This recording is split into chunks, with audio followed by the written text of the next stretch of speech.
வணக்கம். இன்றைய முக்கிய செய்திகள். அரசு ஊழியர்கள் மற்றும் ஆசிரியர்கள் சங்க நிர்வாகிகளுடன் டிசம்பர் 22ஆம் தேதியன்று அமைச்சர்கள் பேச்சுவார்த்தை நடத்த உள்ளனர் என்று தகவல் வெளியாகியுள்ளது.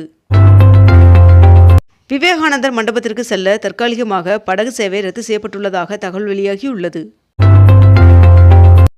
சென்னையில் மேலும் 125 மின்சார பேருந்து சேவையை துணை முதல்வர் உதயநிதி ஸ்டாலின் அவர்கள் தொடங்கி வைத்தார். அரசியல் கட்சிகளின் பொதுக்கூட்டங்கள், பேரணி உள்ளிட்டவற்றிற்கான வழிகாட்டு நெறிமுறைகள் ஜனவரி 5ஆம் தேதிக்குள் வெளியிட தமிழ்நாடு அரசிற்கு சென்னை உயர்நீதிமன்றம் உத்தரவிட்டுள்ளது. தமிழகத்தில் வருகின்ற 4 நாட்களுக்கு வறண்ட வானிலை நிலவும் என்று வானிலை மையம் தகவல் தெரிவித்துள்ளது. சென்னை கிண்டியில் உள்ள ஒருங்கிணைந்த வேலைவாய்ப்பு அலுவலக வளாகத்தில் அனைத்து வேலைவாய்ப்பு மற்றும் தொழில்நெறி வழிகாட்டு மையங்கள் சார்பாக நாளை தனியார் துறை வேலைவாய்ப்பு முகாம் நடைபெற உள்ளது. செபி உள்ளிட்ட 3 சட்டங்களை ஒருங்கிணைத்து பங்குச்சந்தையை ஒழுங்குபடுத்த புதிய மசோதா அறிமுகப்படுத்தப்பட்டுள்ளது. பல்கலைக்கழக மானியக் குழு UGC வருகின்ற டிசம்பர் 31ஆம் தேதியன்று தொடங்க உள்ள தேசிய தகுதி தேர்விற்கான பாடவாரியான தேர்வு தேதியை வெளியிட்டுள்ளது. 22 கேரட் ஆபண தங்கத்தின் விலை சவரனுக்கு 480 ரூபாய் குறைந்து ஒரு சவரன் 99,040 ரூபாயாகவும் 1 கிராம் 12,380 ரூபாய்க்கும் விற்பனை செய்யப்பட்டு வருகிறது. இதனைத் தொடர்ந்து 1 கிராம் வெள்ளியின் விலை கிராமிற்கு 3 ரூபாய் குறைந்து 1 கிராம் வெள்ளி 221 ரூபாய்க்கு விற்பனை செய்யப்பட்டு வருகிறது. தமிழ்நாட்டில் வரைவு வாக்காளர் பட்டியல் இன்று வெளியிடப்பட உள்ளதாக தகவல் வெளியாகியுள்ளது. மகாத்மா காந்தி ஊரக வேலைவாய்ப்பு திட்டத்திற்கு மாற்றாக ராம்ஜி மசோதா மக்களவையில் நிறைவேற்றப்பட்டது. ஈரோடு மக்கள் சந்திப்பு நிகழ்ச்சியில் போக்குவரத்து மற்றும் பாதுகாப்பு உள்ளிட்டவற்றை சிறப்பாக ஏற்பாடு செய்திருந்த தமிழக காவல்துறைக்கு தவேக தலைவர் விஜய் அவர்கள் நன்றி தெரிவித்துள்ளார். மகாத்மா காந்தி தேசிய கிராமப்புற வேலை உறுதி சட்டத்தை ரத்து செய்து அதற்கு பதிலாக ராம்ஜி என்ற புதிய சட்ட முன்வடிவை கொண்டு வந்ததற்கு எதிர்ப்பு தெரிவித்து முதலமைச்சர் மு.க. ஸ்டாலின் அவர்கள் பிரதமர் நரேந்திர மோடி அவர்களுக்கு கடிதம் எழுதியுள்ளார். டெல்லியில் பாரத் கால் டாக்ஸியை ஜனவரி 1ஆம் தேதி முதல் அமல்படுத்தப்பட உள்ளதாக தெரிவிக்கப்பட்டுள்ளது.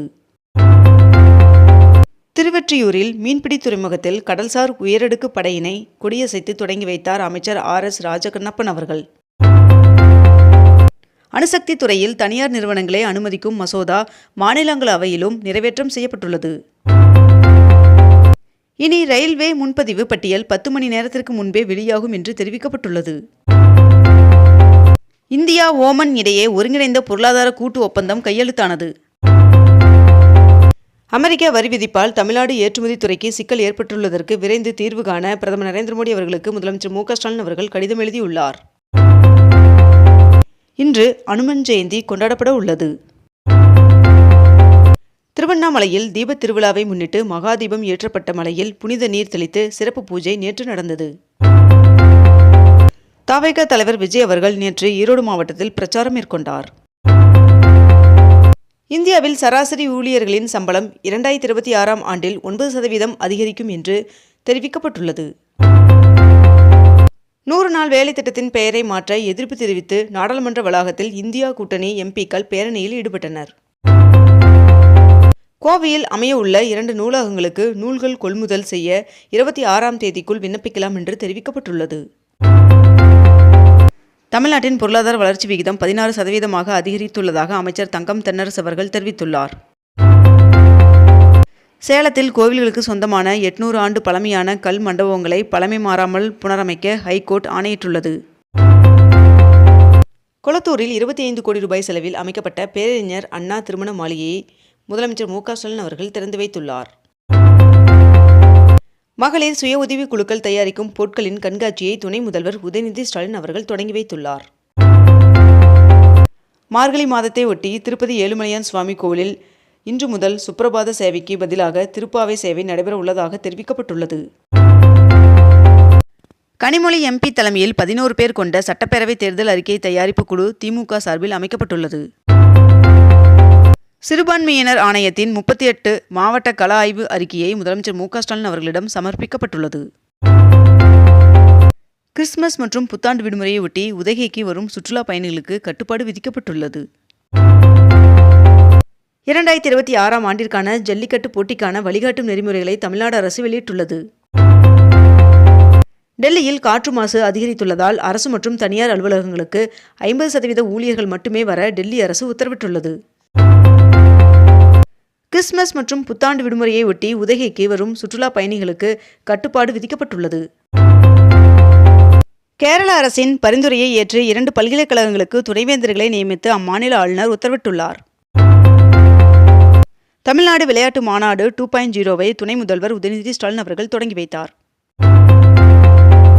பெரியாறு அணையிலிருந்து இன்று முதல் 31ஆம் தேதி வரை 15 நாட்களுக்கு வினாடிக்கு 95 கன அடி வீதம் மொத்தம் 121 மில்லியன் கன அடிக்கு மிகாமல் தண்ணீர் திறந்துவிட அரசு ஆணையிட்டுள்ளது.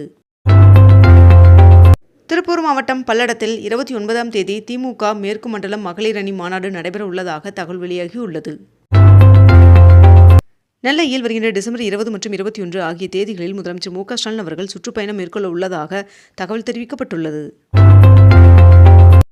குடியரசுத் தலைவர் திரௌபதி முர்மு அவர்கள் நேற்று வேலூர் ஸ்ரீபுரம் தங்க கோவிலுக்கு வருகை தந்தார். சென்னை பூந்தமல்லி போரூர் இடையிலான மெட்ரோ ரயில் சேவை தொடக்க விழாவில் பிரதமர் நரேந்திர மோடி அவர்கள் பங்கேற்க உள்ளதாக தகவல் வெளியாகியுள்ளது. டெல்லியில் வாகனங்களுக்கு மாசு தர சான்றிதழ் இருந்தால் மட்டுமே பெட்ரோல் பங்குகளில் பெட்ரோல் வழங்கப்படும் என்று டெல்லி அரசு அறிவித்துள்ளது. மும்பை பந்த்ராவில் 14 கோடி ரூபாய் செலவில் பெருமாள் கோவில் கட்ட திருப்பதி ஏழுமலையான் சுவாமி கோயில் அறங்காவலர்கள் கூட்டத்தில் முடிவு செய்துள்ளது. 100 நாள் வேலை திட்டத்தின் கீழ் கடந்த ஒரு மாதத்தில் மட்டும் 16 லட்சம் பேர் நீக்கப்பட்டுள்ளதாக தகவல் தெரிவிக்கப்பட்டுள்ளது. திருவல்லிக்கேணியில் உள்ள பிரசித்தி பெற்ற ஸ்ரீ பார்த்தசாரதி சுவாமி கோவிலில் வைகுண்ட ஏகாதசி பெருவிழாவை முன்னிட்டு டிசம்பர் 30ஆம் தேதி அதிகாலை 5 மணிக்கு சொர்க்கவாசல் திறப்பு நிகழ்ச்சி கோலாகலமாக நடைபெற உள்ளதாக தெரிவிக்கப்பட்டுள்ளது. சென்னை விமான நிலையம் அருகில் 39 கோடி ரூபாய் மதிப்பீட்டில் தமிழ்நாடு ஹஜ் இல்லம் அமைப்பதற்கு முதலமைச்சர் மு க ஸ்டாலின் அவர்கள் அடிக்கல் நாட்டினார்.